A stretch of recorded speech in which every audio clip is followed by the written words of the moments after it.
বিগত 16 বৎসর যে সকল মানুষ গণতন্ত্রের জন্য গুম হয়েছে, শহীদ হয়েছে, বঙ্গুত্ব বরণ করেছে, যারা শহীদ হয়েছে তাদের আত্মার মাগফিরাত কামনা করি।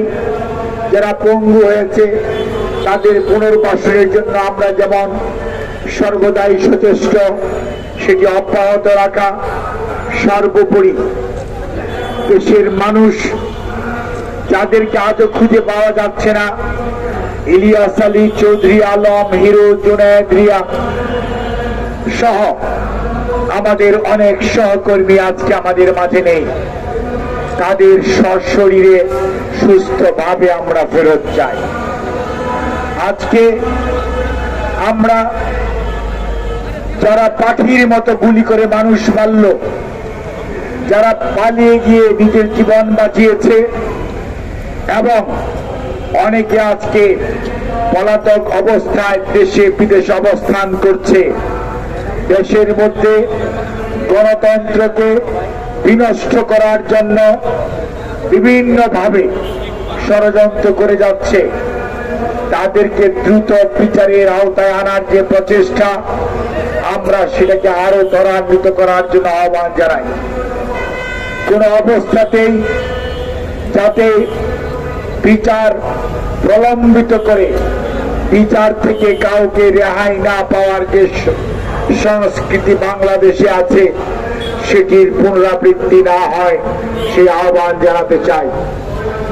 সর্বোপরি আমরা আজকে কথাটি অত্যন্ত দ্ব্যর্থহীন ভাষায় বলতে চাই, বাংলাদেশ সম্মিলিত পেশাজীবী পরিষদ বাংলাদেশের বিভিন্ন পেশার মানুষের রক্ত ঘামে গড়ে ওঠা একটি সংগঠন। এর ৬৬ জন সাংবাদিক শহীদ হয়েছে বিগত 16টি বৎসরে, 7 জন ডিপ্লোমা প্রকৌশলী শহীদ হয়েছে, 2 জন চিকিৎসক শহীদ হয়েছে, 1 জন কৃষিবিদ শহীদ হয়েছে, 3 জন টেক্সটাইল ইঞ্জিনিয়ার শহীদ হয়েছে, আহত হয়েছে শত শত পেশাজীবী। কারা ভোগ করেছে এখানে উপস্থিত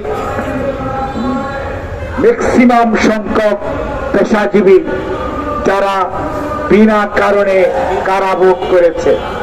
কাজেই কোনো অবস্থাতেই পেশাজীবীদের অবদানকে ছোট করে দেখার কোনো সুযোগ নেই। এবং আজকে মনে রাখতে হবে, গণতন্ত্র পুনরুদ্ধারের যে লড়াই, সেই লড়াইয়ে রাজনীতিবিদরাও ছিলেন, পেশাজীবীরাও ছিলেন এবং আছেন। এই অবস্থায় আমরা যখন দেখতে পাই রাজনীতিবিদদের মধ্যে শুধুমাত্র ছোট ছোট স্বার্থের জন্য অনৈক্য, তখন আমরা হতাশাগ্রস্ত হই। আমরা সাবধান করে দেই, আপনারা দ্বিধান্বিত হবেন না, আপনারা ঐক্য বিনষ্ট করবেন না। ঐক্য বিনষ্ট করলে কি হয় সেটি সত্যিকার অর্থে কিছু আলামত পাওয়া যাচ্ছে।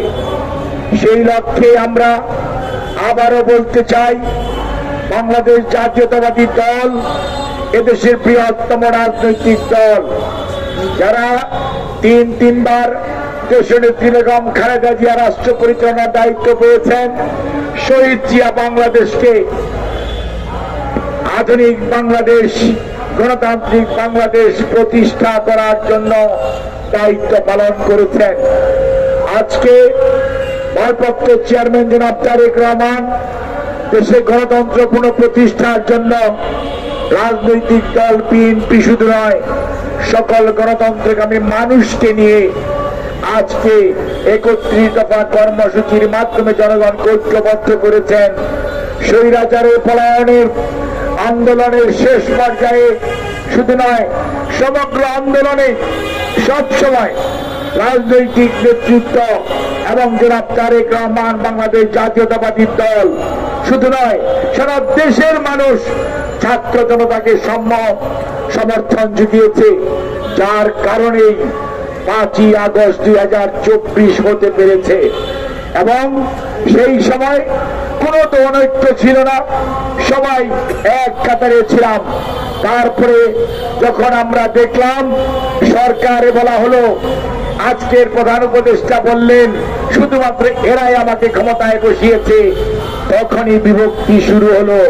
কারণ আন্দোলনে যারা ছিলেন তখন সেই আন্দোলনকামী রাজনৈতিক পেশাজীবী নেতৃবৃন্দরা নিজেরা নিজেদেরকে অত্যন্ত ছোট মনে করলেন, কারণ আমরা ইউনূস স্যারের কাছ থেকে অত্যন্ত বড় কিছু আশা করেছিলাম।